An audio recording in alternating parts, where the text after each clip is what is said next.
네, 안녕하세요. 저는 사당에 있는 동네 서점이자 큐레이션 서점 지금의 세상을 운영하고 있는 김현정입니다. 오늘은 저희가 1년 안 됐죠. 네. 코로나 한참 심할 때 시작을 했다가 여전히 심하고 다행히도 아직까지 버티고 있는 그런 서점을 운영을 하고 있고요. 오늘은 진짜 도서정가제 때문이야 라는 주제를 가지고 서점인의 입장으로서 도서정가제에 대해서 어떻게 생각을 하는지 또 지금 변경된 도서정가제에 대한 이야기들을 살짝 나눠보려고 합니다. 그래서 제가 도서정가제 관련해서 이야기를 하려고 준비를 하다 보니까 정말 많은 이해관계들이 있구나라는 생각도 들었었고 많은 측면에서 여러 가지 문제들을 다뤄야 하는 문제임에도 불구하고 한 가지의 뭔가 가격 하나만으로 이야기하는 게 좀 많이 안타까운 현실이구나라는 생각도 많이 했었습니다. 2019년이죠. 10월 14일에 청원이 올라왔습니다. 도서정가제의 폐지를 청원합니다. 사실 저도 몰랐어요. 올라온지 몰랐고, 손님들이 이제 한 분, 두 분 여쭤보시기 시작을 하고, 그리고 서점 사장님들이 계속 공유를 하기 시작을 하면서 알게 되었고, 그래서 제가 천천히 한번 읽어봤어요. 이분의 주장은 어떤가, 어떤 생각을 가지고 계신가 읽어봤는데, 읽으면서 든 생각은 이게 도대체 무슨 말이지? 라는 생각이 가장 컸어요.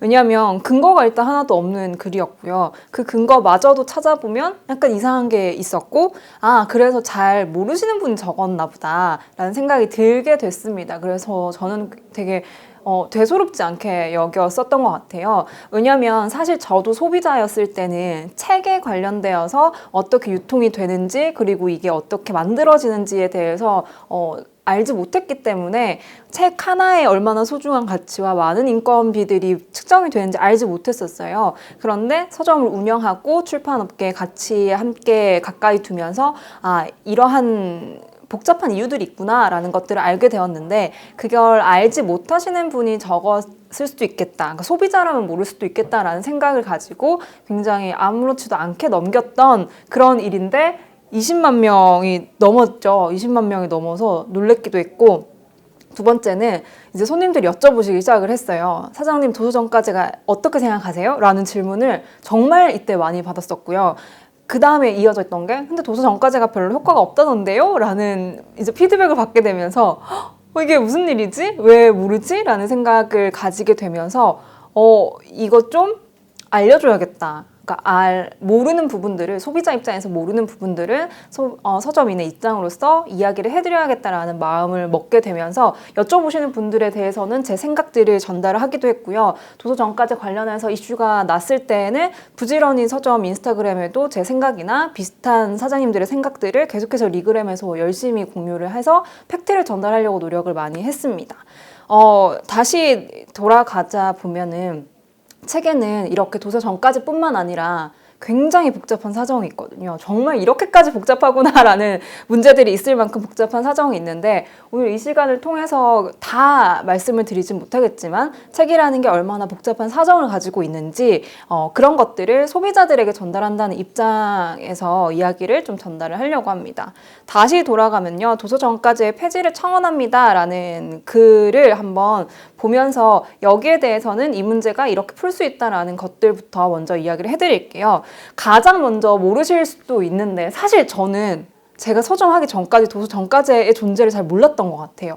근데 도서정가제가 도서를 정가의 일정한 비율 이상의 금액으로 판매하도록 하는 재판매 가격 유지 제도고요. 지금은 15% 할인이 된다라고 하는데 10%까지 할인이 되고 그리고 5% 적립금까지 허용해서 15% 할인이 된다라고 합니다.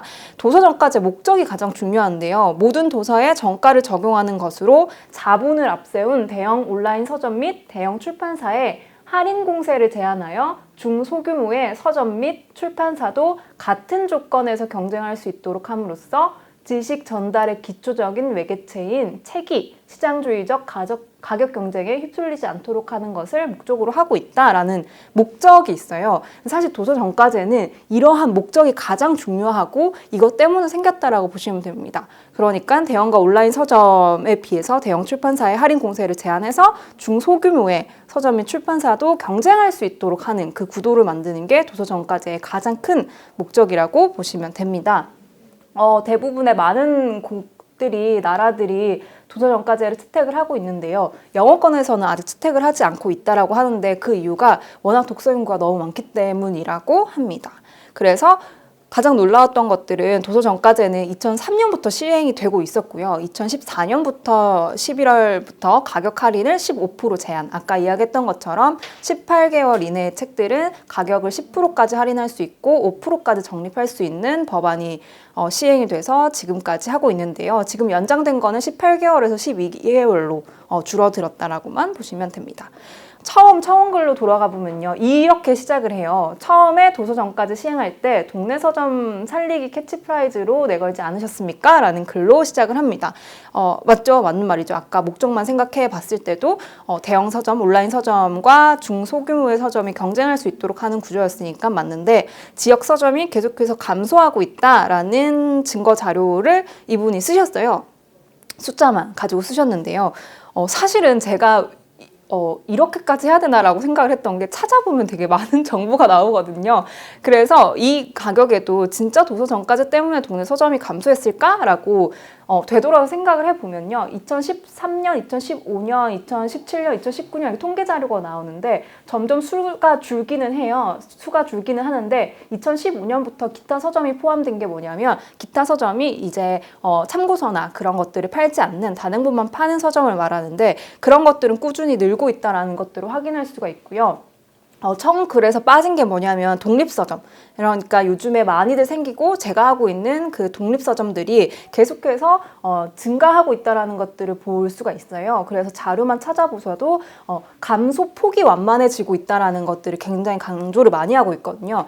제가 말씀을 드리고 싶은 거는 동네 서점이 살리기를 목적으로 도서정가제를 했는데 왜 이렇게 동네 서점들이 줄어드느냐라는 게 아니라 정말 미친 듯이 브레이크가 없이 엑셀로 내려가던 그러한 폐업률이 지금은 도서정가제 때문에 그래도 조금씩 브레이크가 걸리고 있다는 이야기거든요. 도서정가제 때문에 이렇게 브레이크가 걸리면서 감소폭이 굉장히 완만해지고 있고 그와 반면에 같이 새로운 형태의 동네 서점들이 생기기 시작한다는 것들을 확인을 할 수가 있습니다. 그래서 요즘에 도시재생 관련해서 일을 하시는 분들도 동네 서점이 문화적인 역할을 하기 때문에 도시재생 일을 할 때도 앵커스토어로서 서점들이 굉장히 선호하는 직종이라고 보시면 됩니다. 그래서 이것만 보셨을 때도 동네 서점이 지금까지는 기존의 책 판매까지만 하던 그런 기존 서점들이 다양한 형태를 띠면서 동네 서점의 역할들을 하고 있고 문화 공간으로 성장하고 있는 사실은 이게 도서정가제가 시행되면서 도전해볼 수 있는 그런 영역이 아니었나라는 생각을 합니다. 그리고 가장 중요한 건요. 서점 또한 결국 창업 아이템이다라는 이야기를 해드리고 싶은데요. 서점이 과연 도서정가제 때문만에 없어지고 있을까라고 했을 때는 서점을 열고 있는 저마저도 서점이 결국 창업 아이템이거든요. 그래서 감소의 이유 혹은 폐업의 이유가 도서정가제 하나만으로는 이야기를 절대 할 수가 없는 게 창업이라는 생태계로만 보셨을 때는 아이템의 문제일 수도 있고요. 운영자의 문제일 수도 있고 시스템의 문제일 수도 있고요. 월세, 실제로 동네 서점이 들어오고 굉장히 많은 문화들을 바꿔놓으면서 월세가 올라가게 되면 당연히 그런 것들을 유지하지 못하는 문제도 있고 시대의 변화도 있고 가장 큰 아이템 자체의 문제가 있을 수도 있습니다. 그래서 도서정가제 하나만으로는 동네 서점이 계속 줄고 있는데 이게 도서정가제가 과연 옳은 것인가 라고 이야기하기에는 조금 설득력이 많이 떨어지지 않을까라는 생각도 해봤습니다. 그리고 독서 인구가 이렇게 감소했다라는 자료를 올려주셨더라고요. 사실 전 독서 인구가 가장 이렇게 했던 부분인데 독서 인구가 과연 도서정가제 때문에 계속 줄까라는 생각 또한 너무나도 당연하게 해볼 수 있는 문제인데요.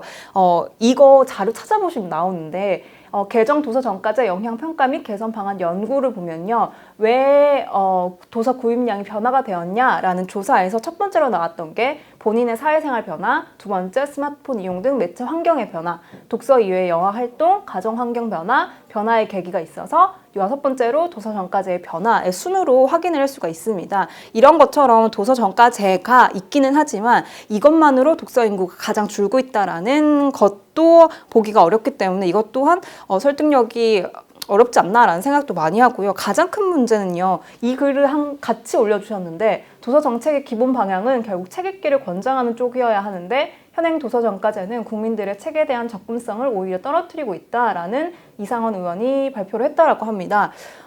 도서정가제는 아까 목적을 말씀해 드렸던 것처럼 도서 정가제 자체의 목적은 동네 서점들과 중소규모의 서점들이 대형 서점들과 경쟁할 수 있는 구도를 만들어주는 것이지 독서 인구를 높인다라는 목적으로 시행된 게 아니기 때문에 사실 이러한 이야기가 앞뒤가 과연 맞을까라는 생각도 많이 했었고요. 제가 가장 많이 이야기를 하고 싶은 건 책 읽기를 권장하는 건 도서 정가제의 목적이 아니라 교육의 목적이라고 생각을 하거든요. 사실은 지금 딱 봐도 우리 손님들마저도 우리가 독서 교육을 어떻게 받아왔느냐라고 생각을 해보면 책이 싫어질 수밖에 없거든요. 근데 지금 제가 항상 의문을 가졌었던 게 필독서였어요. 그 초등학생들의 필독서를 보면 진짜 너무 어렵거든요. 너무 어려워서 제가 이제 와서 생각을 해보니까 아니 이 어려운 걸 애들한테 읽어야 한단 말이야? 왜 읽어야 되지? 라는 생각들도 많이 들었었고 필독서의 기준은 누가 정한 걸까? 저는 그게 아이들이 같이 정했으면 좋겠다는 생각을 늘 하거든요. 그게 아니라 어른들의 시선에서 이건 무조건 아이들이 읽어야 돼 라는 교육 문제로 가다 보니까 인문학이 붐이 이르면서 인문학 논술을 치게 되고 그렇게 또 사교육이 만들어지고 예를 들면 우리가 공부했던 시, 문학 이런 것들도 뜻 외우고 여기에 숨은 의미 외우고 그런 식으로 교육을 하던 암기식 교육과 임시제도가 겹치면서 토론과 사색의 문화는 전혀 볼 수가 없고 그렇기 때문에 책의 필요성을 느끼지 못하죠. 당연하게 내가 힘들거나 뭔가 방황을 할 때 책에서 답을 찾아야 된다라거나 이렇게 책에서 지식을 체계화한다라는 그런 능력을 터득하지 못하고 자라온 우리들에게 독서를 해야 된다? 라는 것이 과연 그 생각으로 가게끔 할 수 있는가라는 생각도 많이 해서 독서 인구를 계속 늘리는 거는 도서 정가제가 유지가 된 상태에서 다른 무언가들로 독서 인구를 계속해서 늘려야 되는 같이 시행을 해야 되는데 그런 것들은 없지 않나라는 생각들을 많이 하게 됩니다. 그리고 제가 이번에 되게 재밌었던 게 뭐냐면 2021년 트렌드 노트라는 책에서 이 이야기가 나오더라고요. 코로나가 심해지면서 8개월간 생산적이라는 단어와 함께 가장 많이 언급된 키워드가 책이래요. 책이고 그리고 공부, 운동 등도 뒤를 잇지만 독서와 기록 등 텍스트 중심의 행위가 독보적으로 올랐다고 하고요. 생산적이라는 단어와 함께 연관어 순위가 독서로 계속해서 올라가는 것들도 볼 수가 있습니다. 이걸 보면서 사실 저는 동네 서점을 운영하는 입장에서 굉장히 희망을 얻었었거든요. 사람들이 책으로 돌아가기 시작을 했구나. 뭔가 자기만의 시간과 일하는 시간, 이동하는 시간, 출퇴근하는 시간들이 조금 줄어들고 혼자 있어야 되는 시간들이 늘어나다 보니까 책으로 다시 돌아가는구나 라는 거에 있어서 사실 저는 굉장히 희망을 얻었던 그런 문구였고 그런 조사 자료였습니다. 이거와 함께 독서 인구가 과연 도서 정가제 때문에 계속 떨어지는 것인지 아니면 책을 읽을 시간적 마음적 여유가 없었던 거 아닐까라는 생각들도 다시 한번 해보게 되는 그런 조사였던 것 같습니다. 두 번째로는요, 책값에 대한 이야기가 있어요. 책값도 계속해서 올라가고 있다라는 이야기를 2014년도 자료와 2017년도 자료를 보여주셨는데요. 이거 정말 단순하게 생각하면 물가 상승률만 생각해보셔도 되거든요. 지금 보면 2014년도에 2017년도까지 400원 정도가 올렸는데 2014년부터 2017년까지 물가 상승률이 얼마나 됐는지 그와 함께 인건비가 얼마나 상승됐는지까지 생각을 해본다면 책값이 오르는 것이 당연하다라는 이야기가 되고요. 실제로 조사한 바로 따르면 여기 이 자료 보시면은 2015년도에 100 기준 대비 2018년도 전체 소비자 물가 지수는 104.45인 반면 출판물 물가 지수가 103.41이었다라는 걸로 확인을 할 수 있는 것처럼 도서 평균 정가 추이를 보면 개정 도서 정가제 시행 이후에 인상률이 개정 이전보다 오히려 더 낮았음을 알 수 있다라는 이야기를 볼 수가 있습니다. 그래서 물가 상승률과 함께 생각을 해야 된다라는 점이라는 것도 알려드리고 싶고요. 출판사 매출 규모에 대한 이야기도 나와 있는데 2014년부터 2016년 자료를 가지고 이야기를 해주셨더라고요. 이것도 찾아보면 계속해서 출판산업 업종 연도별 매출액을 변화를 보면 2016년부터 2017년도까지는 살짝 떨어졌는데 2018년도에 또 오르는 걸 볼 수가 있고 또 전체적으로 이렇게 자료를 찾아보면 계속해서 성장하고 있는 것들을 볼 수가 있어요. 그래서 과연 이분이 이야기하셨던 2014년도, 2016년도의 매출 규모 자료가 정확할까라는 생각들도 해보게 되었습니다. 그리고 도서 초판 평균 발행 부수가 낮아지고 있다라는 이야기가 나오는데요. 일단은 초판 평균 발행 부수가 감소된 건 맞는데 그 감소율이 점차적으로 감소되고 있다는 것들도 확인을 할 수가 있는데요. 아까 초반에 이야기했던 것처럼 서점들의 감소율이 완만해지고 있는 것처럼 초판 평균 발행 부수도 완만해지고 있는데, 두 번째로 가장 중요한 것은 다품종 소량 생산을 하기 시작했다라는 거예요. 도서정가제가 시행이 되면서 다양한 분야의 다양한 장르의 다양한 작가가 자신의 책으로 경쟁할 수 있는 시대가 되면서 한 가지 책만을 미는 것이 아니라, 혹은 할인이 되는 한 가지 책만 미는 것이 아니라 다양한 장르의 책들이 많이 나오게 됐고, 동네 서점의 부활로 인해서 개인 주인장들의 취향들이 섞여 있는, 그래서 마케팅의 힘을 실지 못하는 작은 출판사들이 많이 도전을 할 수 있다라는 것들도 확인을 할 수가 있고요. 가장 큰 거는 출판사들도 늘어나고 있는 그런 추세를 확인할 수가 있습니다. 저는 이 글을 보면서 도서정가제가 나쁘다? 라는 이미지를 계속해서 심어주고 있더라고요. 도서정가제는 나쁘고 도서정가제는 부정적이고 이런 것들은 너희들의 뭔가 이익을 위해서고, 그런 누군가의 에너지들이 자꾸 쓰여지고 있는 게 되게 안타까웠어요. 과연 도서정가제가 정말 나쁘다 좋다라는 걸로 판단을 할 수 있을까라는 생각이 가장 많이 들었었거든요. 만약에 나쁘다면 왜 이렇게 수많은 작가들이 도서정가제를 폐지하겠다라고 했을 때 절대 안 된다라고 지지를 했는지, 서점들과 출판사들에게 지지를 했는지를 생각해 보시면 너무 당연한 결과고요. 가장 큰 것은 다양한 문화, 다양한 책, 다양한 작가를 즐길 수 있는 환경을 조성해 주고 있는 게 도서정가제고, 도서정가제가 아까 이야기했던 것처럼 정말 브레이크 없는 악셀을 밟고 급감하고 있는 그러한 출판계 시장에 살짝씩 브레이크를 걸어주고 있는 그런 현상을 보여주지 않을까라는 생각을 하고요. 그런 것 때문에 새로운 문화를 탄생시켜주는 지금 동네 서점들이 열심히 하고 있고, 또 몇 년간 그 생태계가 안정이 되다 보면 더 새로운 것들이 나오겠고, 그렇게 완만해졌다가 어느 정도 스톱이 되고 다시 올라가는 그 구조를 그리신다라고 생각하시면 조금 더 이해가 쉽지 않을까라는 생각을 합니다. 아까 이야기했던 것처럼 도서정가제가 청원글을 보면 뭐 출판 부수가 적어졌고 독서 인구가 적어졌고 그런 숫자라만 보여주고 계신데요. 거기에만 집중을 할 게 아니라 도서정가제의 목적, 아까의 목적도 계속해서 생각을 해주셔야 된다는 것 다시 한번 알려드립니다. 근데 그래도 이런 말 하시거든요. 그래도 싼 것이 좋은 게 아니냐. 물건이니까 싼 것이 좋은 거 아니냐라는 이야기를 하시는데, 가장 대표적인 사례가 2010년도 중국 사례였거든요. 그래, 싼 게 좋다. 그럼 우리는 도서정가제를 없애고 시장 논리에 맡겨보겠다라고 했을 때 2010년도에 중국에서도 그렇게 했었어요. 분명 2010년도 중국에서도 일각에서는 도서정가제를 실행해야 된다라는 말들이 많았었는데, 그걸 무시하고 계속해서 진행을 하다 보니까 당연히 온라인 서점의 약진, 지역 서점의 몰락, 그리고 출판사 경영의 악화가 시작이 됩니다.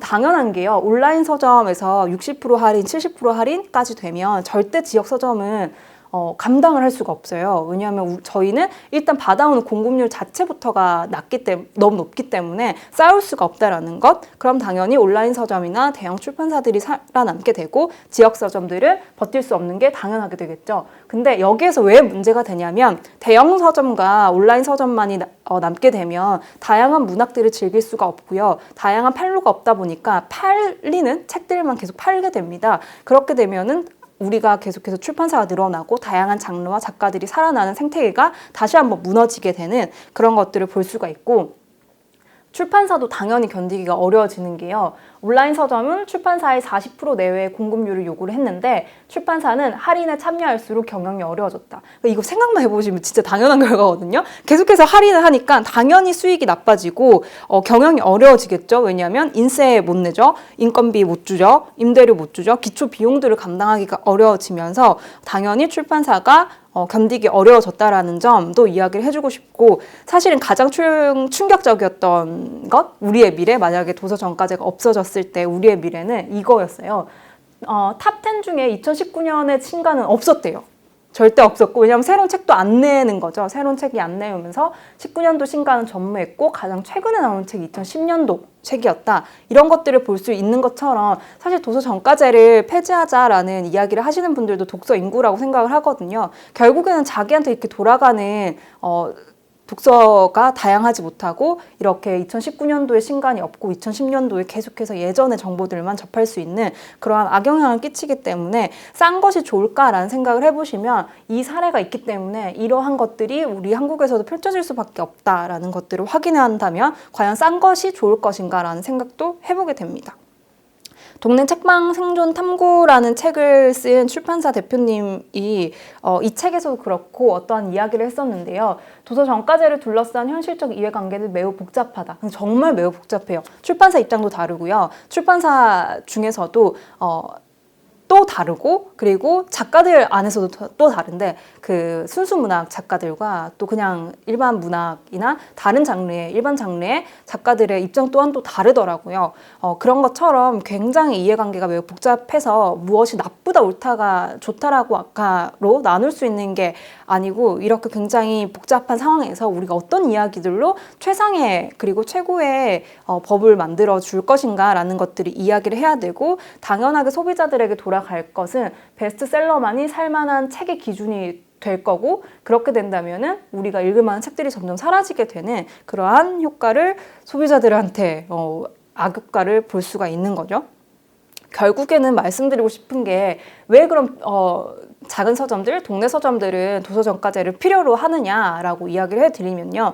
일단은 대형 서점과 동네 서점의 경쟁이거든요. 대형 서점에서 가장 크게 알 수 있는 것들은 우리가 가다 보면은 그 서점에 들어가면 매대가 있잖아요. 그 매대마다 마케팅 비용을 받을 수가 있어요. 쉽게 생각하면 부동산이라고 보시면 돼요. 그 매대 한에서 뭐 제일 잘 보이는 거 100만 원, 제일 못 보이는 건 얼마 이런 식으로 매대 비용을 받을 수 있고 마케팅 비용을 받을 수 있기 때문에 책 판매 이외에 너무나도 큰 돈이 왔다 갔다 하는 거죠. 그래서 여러분들이 서점에 들어가셔서 이렇게 보이는 그런 책들이 사실은 마케팅에 다 이용되고 있고 우리의 심리적으로 이용이 되면서 자연스럽게 돈을 더 많이 투자한 책에 우리가 손을 쉽게 가져갈 수 있는 그런 구조로 되어 있어요. 그래서 이런 것 때문이라도 대형 서점과 동네 서점에서의 이제 충돌들이 일어날 수가 있다라는 점. 두 번째는 오프라인과 온라인 싸움인데요. 사실 가장 큰 건 온라인과 오프라인 싸움이기 때문에 도서 정가제가 필요하다라고 하는 거거든요. 사실 대형 서점도 도서 정가제가 필요해요.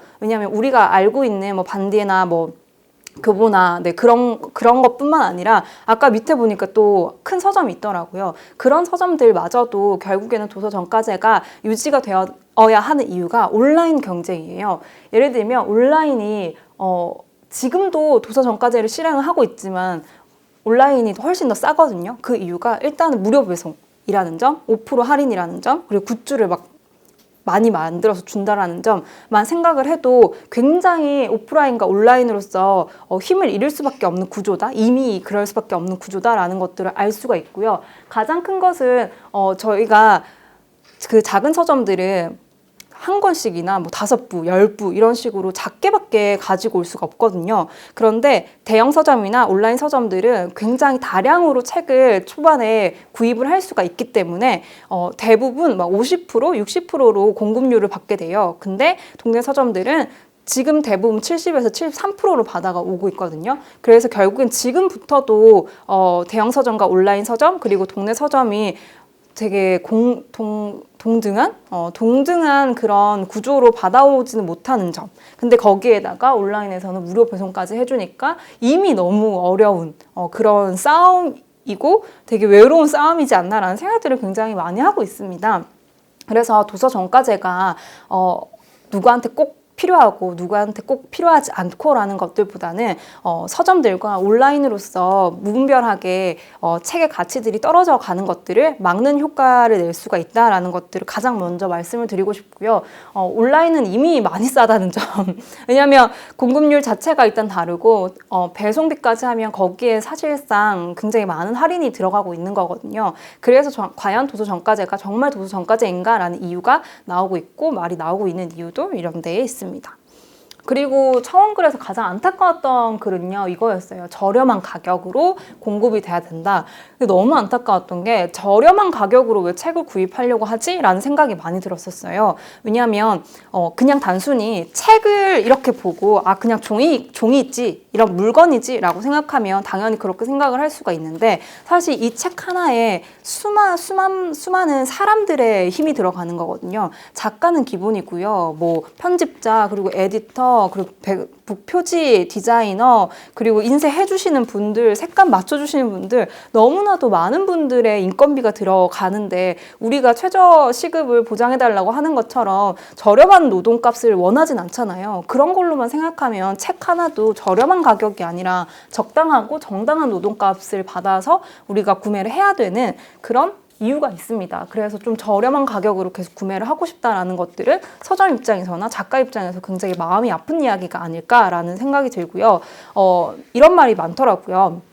책은 그런 공공재인데 왜 그걸로 이윤을 내느냐, 돈이 없는 사람들이 어떻게 하냐, 그렇게 계속해서 할인을 못하게 하면 어떡하냐라는 이야기가 나오길래, 근데 그렇기 때문에 도서관이 있다라고 생각을 하거든요. 도서관이 물론 신간들이 바로바로 입고가 되지 않고 신청을 해서 일주일 정도 기다려야 되는 문제점이 있긴 하지만 그런 것들을 참을 수밖에 없다라는 게 또 자본주의 시장에서는 누군가가 바로 사서 구매를 한 거고 사지 못하시는 분들은 도서관에서 빌려서 볼 수 있는 그러한 서로 간의 혜택들을 주고 있기 때문에 그러한 시간들을 조금 기다려 주실 수 있지 않나라는 생각 또한 많이 하고 있습니다.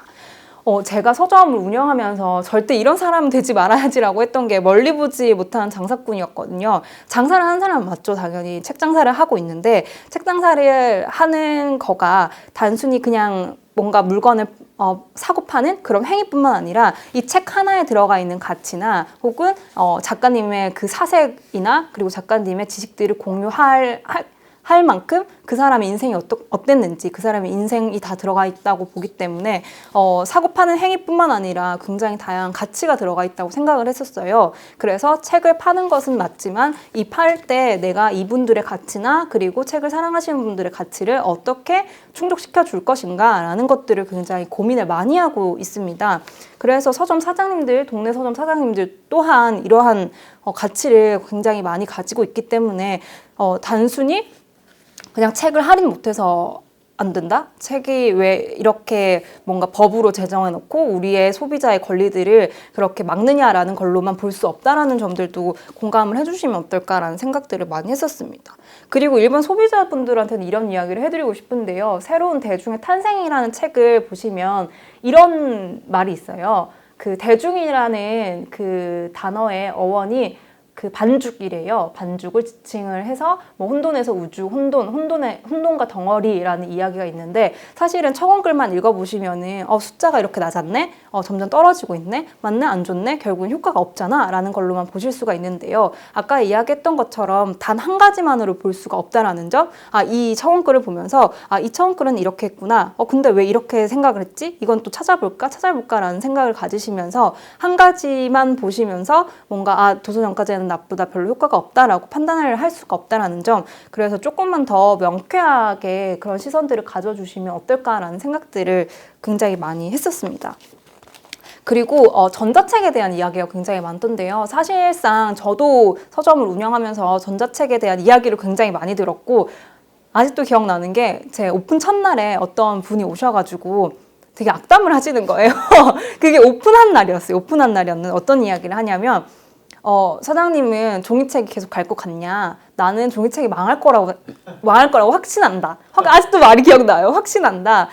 그래서 나도 출판 업계에서 일을 하다가 이제는 그만뒀는데 나는 없어질 거라고 확신을 했기 때문에 출판계를 떠났다라고 얘기를 하시더라고요. 그래서 제가 그럼 지금은 어떤 일 하세요? 라고 하니까 이북 하신다고 하더라고요. 그래서 그 출판계를 완전히 떠나신 게 아닌데? 라는 생각을 많이 했었습니다.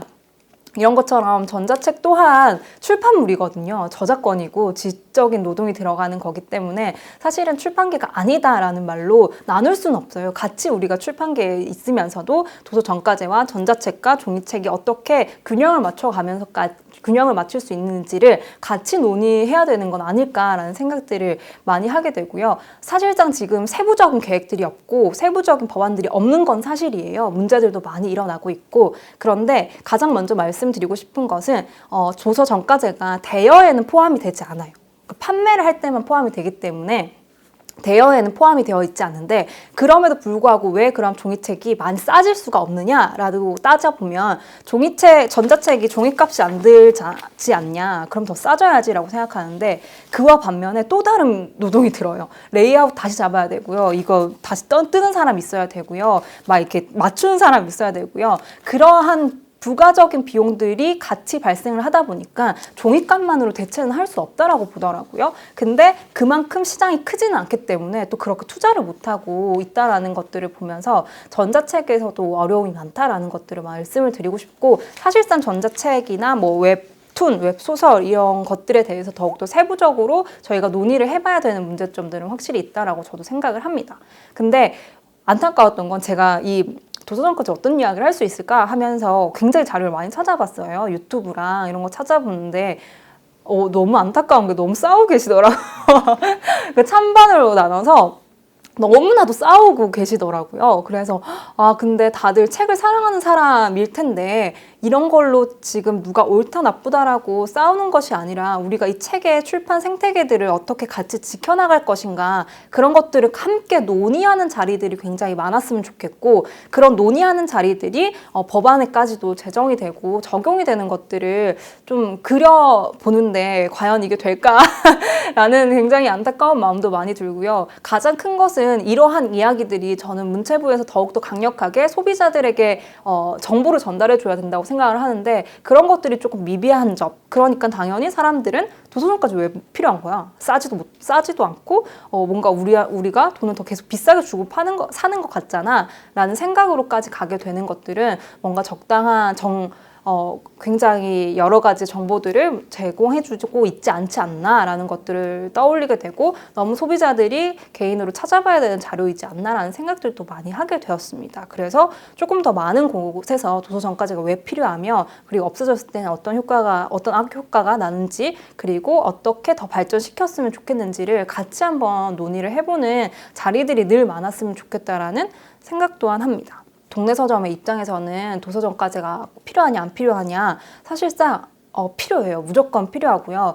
왜냐하면 저만 해도 온라인 서점이나 뭐 엄청 큰 대형 서점에서 50% 할인을 할 수 있다라고 하면 과연 내가 서점이라는 업을 영위할 수 있을까라고 했을 때 자신이 없거든요. 왜냐하면 월세는 계속 오르고요. 전기세 막 맨날 내야 되고요. 그런 문제들이 있기 때문에 동네 서점들은 싸울 수 있는 구조가 아니라는 점. 근데 이런 것들이 시대의 변화인데 종이책을 누가 읽냐라는 걸로만 가서는 안 된다라는 점. 왜냐하면 아까 처음에 도서전까지의 목적이 기초적인 매개체라고 했거든요. 지식을 전달하는데, 그러한 의미만을 봤을 때는 굉장히 이런 서점들이 다양성을 계속 추구해줘야지만이 소비자들에게 그런 것들이 돌아간다라는 점을 말씀을 드리면서 마무리를 하려고 합니다. 서점들 가보면요. 그리고 서점을 제가 운영하면서 가장 느꼈던 것들은 책을 좋아하시는 분들이 굉장히 많구나, 책을 많이 아껴주시는 분들이 많구나라는 것들을 느끼게 돼요. 그렇게 되면서 책임감들이 굉장히 많이 생기게 되거든요. 실제로 동네 서점들을 이용을 많이 해보시고, 그리고 동네 서점에서 같이 즐거워하는 사람들을 보신다면 분명히 도서전과제를 폐지하고 싶다라는 분들에게도 마음이 조금 변화가 있지 않을까라는 생각을 합니다. 거기에서 굉장히 많은 문화적인 혜택들을 누릴 수가 있고, 저희들 노력을 하고 있으니까 다 함께 그런 것들을 즐기면서 앞으로 출판 생태계를 같이 논의를 해봤으면 좋겠다는 생각을 합니다. 감사합니다.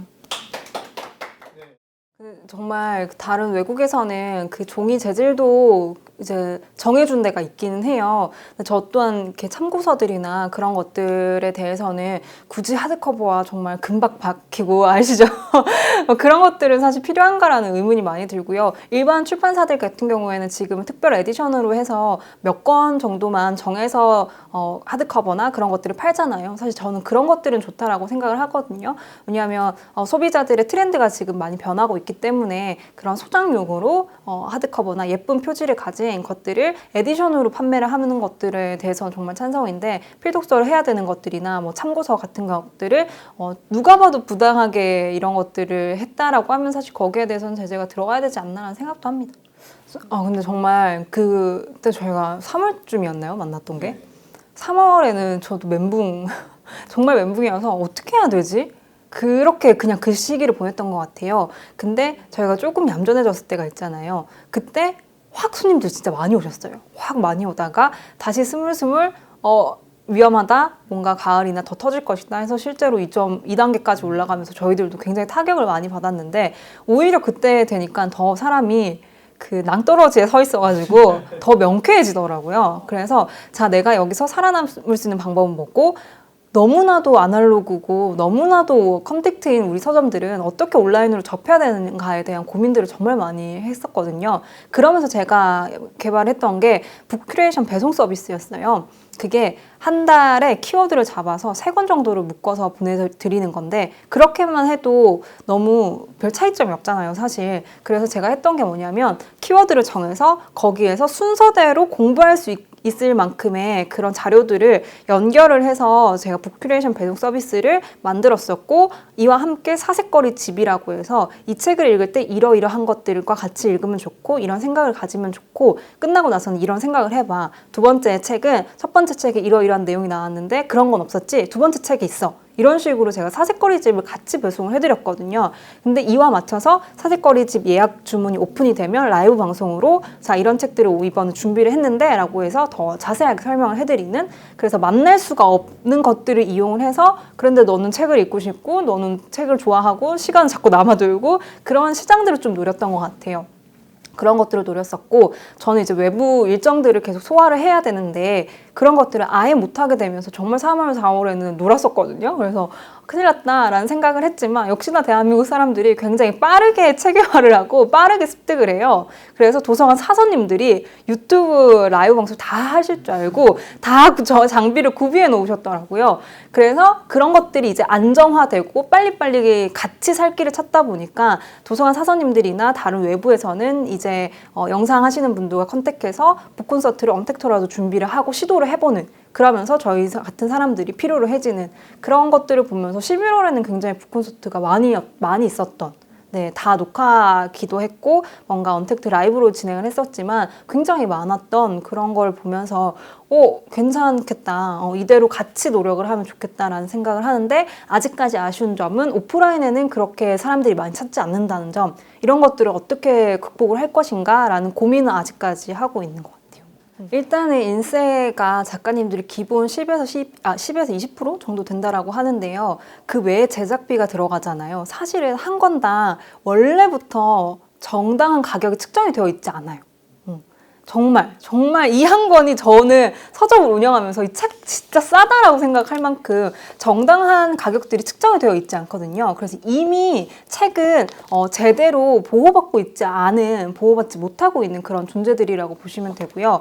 일단은 인세가 그렇게 10에서 20% 잡아먹게 되고, 그리고 출판사가 가져가는 돈들이 있겠죠. 거기에 제작비에 인세와 뭐 다 들어가겠죠. 인건비와 그런 뭐 이 사무실 운영비와 그리고 출판을 맡기는 분들에 대한 돈과 그런 것들이 들어가게 되고, 저희 서점들 같은 경우에는 작은 서점들 기준으로 제가 초반에 시작했을 때만 해도 70%였거든요. 그러니까 정가의 70%를 우리가 떼와요. 근데 이제는 73%로 올라서 거의 대부분의 책이 73%까지 되는 것. 그렇게 되면 팔고 나면 27%인데 27%에서 또 계산하셔야 되는 게 카드 값, 그리고 카드 뭐 수수료 들어가죠. 그냥 이렇게 책만 주는 게 아니라요. 또 동네 서점도 노력을 많이 해서 뭐 이것저것 같이 많이 줘요. 뭐 봉투도 담아주고 뭐 책갈피도 같이 주고 스티커도 주고, 그런 것들을 다 빼고 나면 정말 작은 돈이 많이 남는 그런 것들을 볼 수가 있고요. 이미 제대로 측정이 되어 있지 않은 인세와 제작비, 그리고 여러 가지 유통 구조 문제들이 도서정가제까지 없어지면 이제 이게 와르르 무너져 버리는, 그래서 항상 마지노선이라고 얘기를 하거든요. 도서정가제는 그런 것들을 지켜줘야만 하는 그런 이유도 있고요. 전자책도 똑같은 게 아까 기자님이 말씀하셨던 것처럼 전자책도 웹툰이나 웹소설을 쓰는 신진 작가들이 만약에 과도하게 할인 경쟁이 들어간다면 신진 작가들이 발굴될 수가 없어요. 당연히 유명한 사람들이 당연히 쓰고 하시겠죠. 그렇기 때문에 전자책까지도 똑같다라는 점도 말씀해 드리고 싶습니다. 그래서 안타깝지만 잘 안 지켜지고 있는 게 원래 상태였다라는 것들을 알려드리고 싶어요. 다만 전자책은 저자 그 인세가 좀 더 높아질 수 있잖아요. 네, 그리고 지금은 이번에 법이 개정되면서 할인율도 높아졌어요. 20에서 30%까지. 네. 그렇죠. 정말 많이 사시는 분들 계시거든요. 저희 서점에도 정말 딱 와서 그냥 보지도 않고 탁탁탁 이제 취향이 맞으시면 정말 딱 해서 계산해달라고 하시는 분들이 계세요. 그런 분들은 저도 자체적으로 할인 조금 해드리긴 해요. 저도 감사한 마음으로 할인을 해드리긴 하는데, 할인을 할 만큼 많이 사시는 분이에요. 매달. 그런 분들이 많고요. 가장 안타까운 것들은 사실 그런 것들을 저는 정부가 노력을 해줘야 되는 부분이라고 생각을 하는데요. 할인을 못하는 만큼 어떠한 혜택들이 그럼 주어져야 된다라는 건데, 그래서 만든 게 이제 소득공제죠. 도서 소득공제가 가능하도록 그런 식으로 이제 해결을 했는데, 사실 이것만으로 약하니까 목소리를 내는 거거든요. 그럼 어떻게 또 균형을 맞춰줄 것인가에 대한 생각들을 더 해줬으면 좋겠다라는 것들이고, 만약에 책이 너무 책값이 많이 들어간다라고 해서 도서관을 이용을 하라라고 이야기를 많이 하고 있는데, 가장 큰 문제는 도서관에서 책을 살 수 있는 비용을 늘려주겠다라고 정부에서 말을 했는데 그걸 실행하지 못했어요. 그러면 당연히 도서관에서는 책의 그런 신간들이 계속해서 쌓이지 못하는, 네, 맞죠. 그런 문제점들이 생기거든요. 그래서 많은 소비자들은 그 상황을 알지 못했기 때문에 도서 정가제 때문이다라고 말을 할 수밖에 없지만, 그런 속사정을 본다면 도서 구입 비용을 늘리겠다라고 했지만 늘려주지 않는 그런 도서관의 한계점들도 굉장히 많다라는 점. 그렇게 되면 도서의 다양성들이 여기서부터 죽어나가는 그런 건 안타까운 점들도 많죠. 예전에 개정안을 발행하겠다라는 거에 있어서 기권을 내신 분들이 계셨대요. 근데 그 기권을 내신 분들의 취미가 독서라고 적혀 있다라는 이야기가 참 재미있긴 했었는데, 정부마저도 책이 그렇게, 제가 책을 읽을까라고 했던 게 책이 그렇게 소중하다라고 생각을 하지 못하는 건 아닐까라는 생각을 많이 해요. 근데 저도 이해는 하는 게, 여유가 생겨야 책을 읽는 건 맞거든요. 왜냐하면 너무나도 일상이 팍팍하고 힘든데 책까지 볼 그런 마음적인 여유가 없단 말이에요. 그래서 저는 독서가 왜 필요하고, 그럴 때일수록, 여유가 없을 때일수록 책을 읽어야 된다라는 그러한 독서 교육 장려 같은 것들도 분명히 정부에서 해줘야 되는 건 아닌가라는 생각을 많이 하고 있습니다. 그래서 만약에 소득공제까지도 가지만 초반에 서점들한테도 문제가 많았었던 게, 소득공제를 하려고 하면 서점들이 다 등록을 해줘야 돼요. 근데 그게 포스기가 2개여야만 한대요. 왜냐하면 요즘 서점 같은 경우에는 카페랑 같이 겸업을 하잖아요. 그래서 이 겸업을 해서 저 같은 경우에도 포스기는 없고 카드 단말기가 있는데 거기에 과세 비과세가 따로 측정이 돼요. 이거를 바로 활용할 수 있게만 하면 되는데, 그게 아니라 2대가 있어야 된대요. 끊는 기계가. 그러면은 너희가 지급해 줄 거야? 커피용 네. 네. 근데 그 단말기가 싸지 않아요. 저희 입장에서는 10만 원이 넘거든요. 그래서 이게 과연 왜 우리가 그 돈 주고 해야 돼요? 너희들이 도와줄 거예요? 라고 했을 때는 초반에 안 도와주다가 지금은 지원이 가능하게 됐어요. 일부 비용이 지원이 된다라는 거가 이제 나오기 시작하면서 그런 것들이 이제 계속해서 많아져야 되겠죠. 그래서 도서정가제를 시행해놓고 끝이 아니라, 시행했어? 자, 이런 문제점들이 생기네? 자, 그럼 어떻게 할래? 어떻게 할래가 돼야 되는데, 그게 아니라 지금 시행만 하고 너무 내버려 두는. 그래서 이상하게 출판계와 뭔가 서점계와 소비자들이 싸우게 되는 구조가 되는 게 이상해요, 저는. 가장 큰 사례가 프랑스 사례를 굉장히 많이 들긴 하더라고요. 근데 여기에서 또 나눠져 있는 게 뭐냐면, 완전 정가제를 시행하는 국가도 있고 그렇지 않은 국가들이 있는데, 더 많이 예를 들었던 게 프랑스였던 것 같아요. 찾아볼게요. 프랑스는 완전 정가예요? 일본이 완전 정가제였던 것 같은데, 잠시만요. 저희 부분 정가제가, 완전 정가제는 이제 아예 할인까지도 안 되는, 네, 완전 정가로, 네, 해야 된다. 프랑스 사례를 제가 보면서 조금 인상 깊었었던 것 같은데, 도입 취지는 한국과 크게 다르지 않다라고 하고, 프랑스는 중소출판사와 동네 서점이 가장 활발한 국가로 남아있게 됐대요. 왜냐하면 프랑스 의회에서 만장일치로 통과가 됐대요. 그러니까 모든 그 국회의원들이 책이 보존돼야 된다라는 것들이 이제 통하게 되는 거죠. 그렇게 되면서 아직까지도 동네 서점이 가장 활발하게 남아있다라고 얘기를 합니다. 그래서 랑법이라고 불리는데, 이 랑법이 왜 불리냐면, 자크 랑이라는 사람이, 우리 정부는 책을 다른 일반적인 상품과 동일하게 간주하는 것을 거부하고 시장의 메커니즘을 수정하여 당장 이익에 가려서는 안 될 책의 문화적 특성을 보장하고자 한다라는 이유로 이제 도서정가제를 이야기를 했었는데, 그렇게 되면서 랑법이라는 것들이 나오게 되는 것 같아요.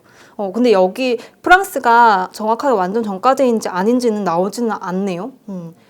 근데 이런 사례로 좀 이야기를 같이 해볼 수가 있는 게, 과연 그럼 책이라는 게 나라에서 어떤 걸로 보장을 해주느냐 이거든요. 왜냐하면 그 제가 막 찾아본 자료에서 뭐가 나왔냐면 공공재인데 왜 이익을 원해? 너희들도 출판사 대표 너희들도 그걸로 수익 벌잖아. 서점 너희도 수익 벌잖아. 근데 그게 공공재야? 라는 걸로 계속 싸우고 계시더라고요. 그런 만큼 정부가 더욱더 강하게 프랑스처럼 나는 이게 완전 문화적인 보존 가치가 있는 아이야. 책은 문화적인 보존 가치가 필요해. 라는 걸로 정해놔야 되는데 지금은 정부가 그런 것들을 약간 애매하게 지금 선을 긋고 있거든요. 그러면서 아예 혼란이 나오고 있고 네네 그렇게 되지 않나라는 생각도 많이 하긴 해요. 근데 프랑스가 가장 많이 나오긴 했었어요. 저도 정확하게 찾아보지 않았네요. 그렇기도 하고 저도 어떤 또 다른 손님이 와가지고 그분도 막 이북 뭐 이런 거 하고 싶다라고 하셨는데 그분이 나이가 조금 많으셨어요. 근데 저한테 갑자기 도서정가제를 묻길래 나는 무조건 도서정가제 찬성이다 라고 하니까 그분은 무조건 폐지가 돼야 된다. 그런 말씀을 하셔가지고 왜 그렇게 생각하느냐라고 말씀을 하셔서 들어보니 시장 논리에 맡겨야 된다라는 이야기를 하더라고요. 시장 논리에 맡기려면 도서관이 없어야 돼요. 그 너무 당연한 거잖아요. 근데 시장 논리에 맡겨야 된다라고 하면서도 도서관이 존재하는 건 사실 말이 안 되거든요. 그리고 웹툰과 웹소설 같은 경우에도 그냥 무료 배포할 수 있거든요. 왜냐하면 그 도서 넘버를 받지 않으면 돼요. 그런데도 그 사람들은 왜 도서 넘버를 받으면서 판매를 하느냐라고 했을 때 가장 큰 게 그 세금 혜택이에요. 부가세를 내지 않거든요. 면세로 갈 수가 있기 때문에 그런 혜택들도 포기를 못해서 그런 건 아닐까라는 생각도 많이 했었어요. 굉장히 다양한 문제들이 들어가 있는 거죠.